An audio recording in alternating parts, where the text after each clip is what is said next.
Deputado Idilvan Alencar, Vossa Excelência com a palavra. Boa tarde, presidente. Boa tarde, ministro.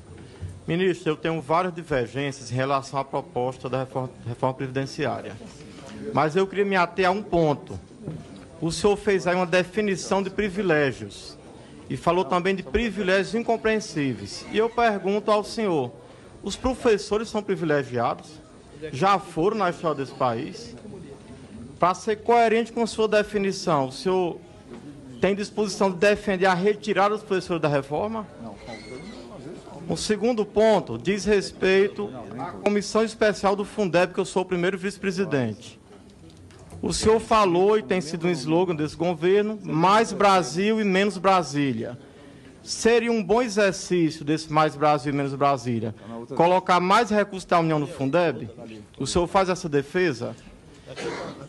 Qual é a sua posição, ministro, em relação à vinculação dos gastos em educação?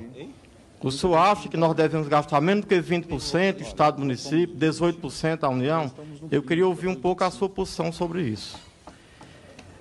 Uma terceira pergunta diz respeito a um projeto de lei que eu apresentei, até o Pedro é relator, Pedro Cunha, que é o dinheiro da Petrobras, da Odebrecht, da Braskem e para a educação.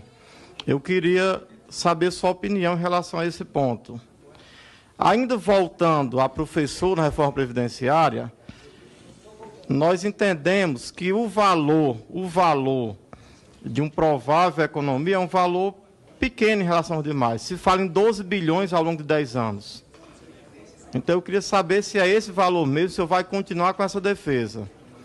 Inclusive, a carreira de professor é muito mal remunerada. O senhor tem conhecimento disso. Eu acho que tem conhecimento disso. É mal remunerada e pouco atrativa. O Pedro, que é muito ligado à primeira infância, ele sabe que hoje nas escolas, as crianças carinhosamente chamam de tia as professoras.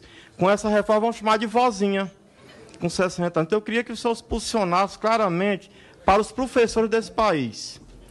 Obrigado.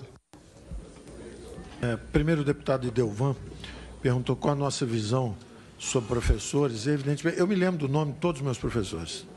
Quer dizer, nós temos uma relação, são as pessoas que nos preparam para o mundo depois, evidentemente a família em primeiro lugar, e depois do ponto de vista de preparo técnico, eu me lembro do nome dos professores. Então, eu tenho o maior respeito e acho até que se você perguntar para um verdadeiro professor se ele quer se aposentar cedo ou tarde, ele vai responder tarde. Ele quer dar aula, ele quer ficar lá. Os verdadeiros professores são assim.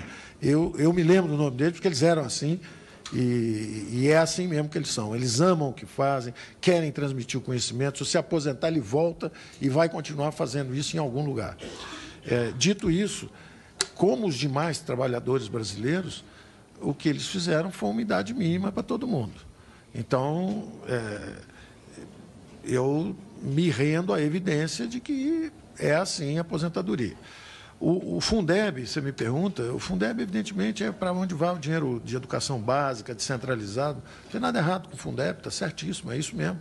Temos que dar todo o apoio possível. O Fundeb. Como?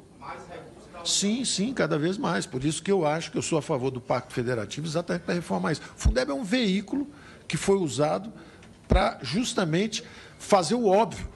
Como a União ficou com os recursos, todos os estados sem os recursos, tiveram que ceder à obviedade que a educação é fundamental. Aí criaram aquele instrumento, aquela ferramenta, aquele duto para jogar o dinheiro no lugar certo.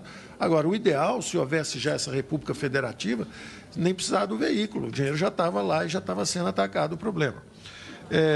Do ponto de vista de percentual, quanto que é para a educação, realmente varia. Quando você conversa com os prefeitos hoje, tem prefeito de cidade do interior de São Paulo dizendo, olha, nosso estado ficou rico, antes eram 5, 6 irmãos, agora são 2, então eu fico tendo que trocar de uniforme 3, 4 vezes por ano para gastar o dinheiro da educação, enquanto está faltando coisa para a gente que está envelhecendo. Então, eu acho que justamente o protagonismo da classe política é assumir os orçamentos públicos. Tem estado onde vai precisar de 30% para a educação, tem estado onde vai precisar de 18%, tem estado onde precisa de 5%. Vocês têm que assumir esse protagonismo. Não é jogar isso na mão de um super-ministro que vai dizer quanto que tem que ser, é a minha posição.